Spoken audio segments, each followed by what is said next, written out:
Now that you've done the beginning of phrase 2, let's get to the ending. There's a cadence here that will be very useful to learn, and that you're going to see a similar type of cadence in a ton of other pieces in the rest of your pianistic life.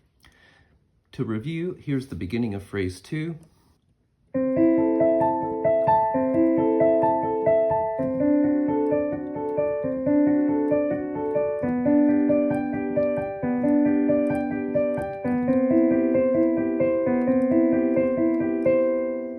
Now, after doing that sequence of a circle of fifths progression, we're going to be heading toward our cadence to cadence onto G major. The next chord can be played in the same hand position as the previous one. Finger 3 is playing A. Finger 1 is playing middle C. Finger 1 in the right hand is playing the third above middle C. Then finger 2 is playing the fifth above middle C, and then finger 5 is playing treble C. You'll notice that, if possible, I like to relate things back to C, because it's a little pointless to name all the letters all the time and get stuck in a confusing alphabet soup. After we play this chord,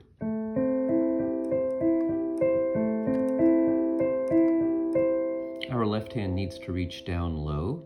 And thankfully, because finger 1 is already on middle C, it's not actually going to be that hard. Our left hand needs to reach down to D. And since you've been playing this, when you reach down, what you're going to do is keep the finger 1 holding on to middle C for a bit, let go of finger 3, put finger 2 on the A key, and then reach finger 5 for the D. And then we're going to be playing fingers 5 and 2 in the next measure.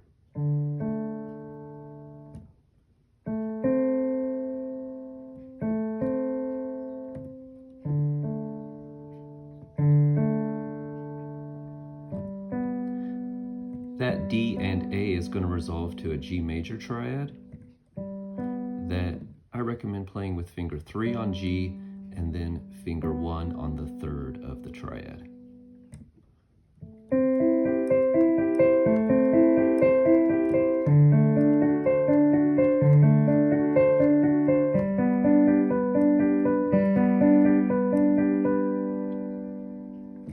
The right hand will be moving from a C first inversion.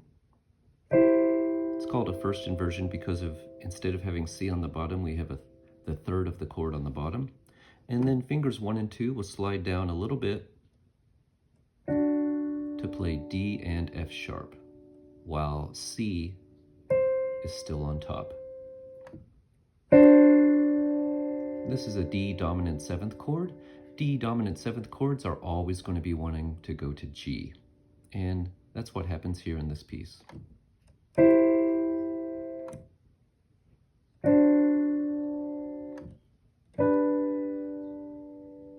It is followed by a G chord as expected.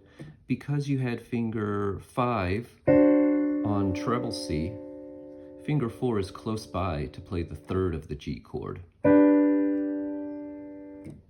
Because you had finger 1 on the D, it can just stay there and play that key again. And finger 2 will just slide from the F sharp up a half step to the root of the chord. At the same time, the left hand will be playing the root and the third. And this will be the end of phrase 2. We're cadencing onto a G chord. I'll back up now so you can see the things we've discussed today. Because this piece is harmonically based in a very obvious broken chord way, practicing it as block chords will be the most efficient way to learn it quickly.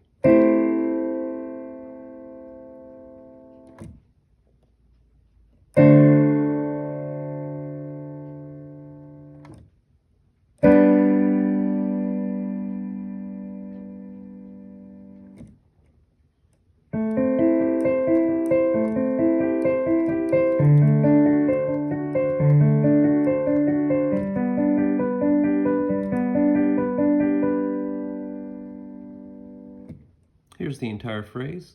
I zoomed in to this position so you could see my low D at the end of the phrase, so sorry you won't be able to see the high notes at first.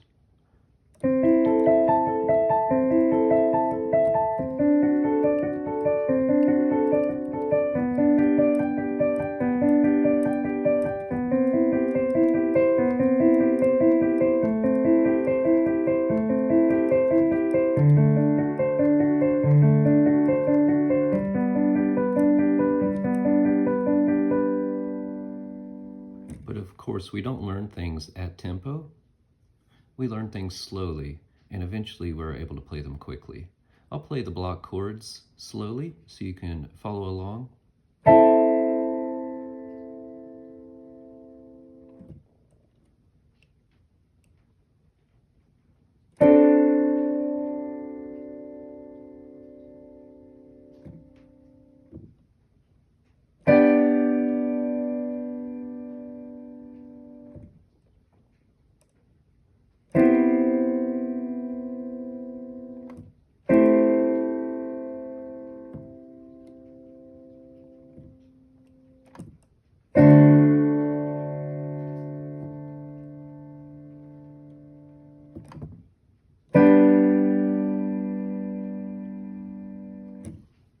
Good luck learning this second phrase, and I hope you really love the cadence at the end.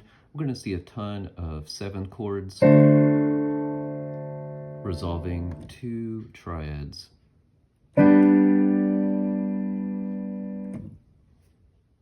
Happy practicing.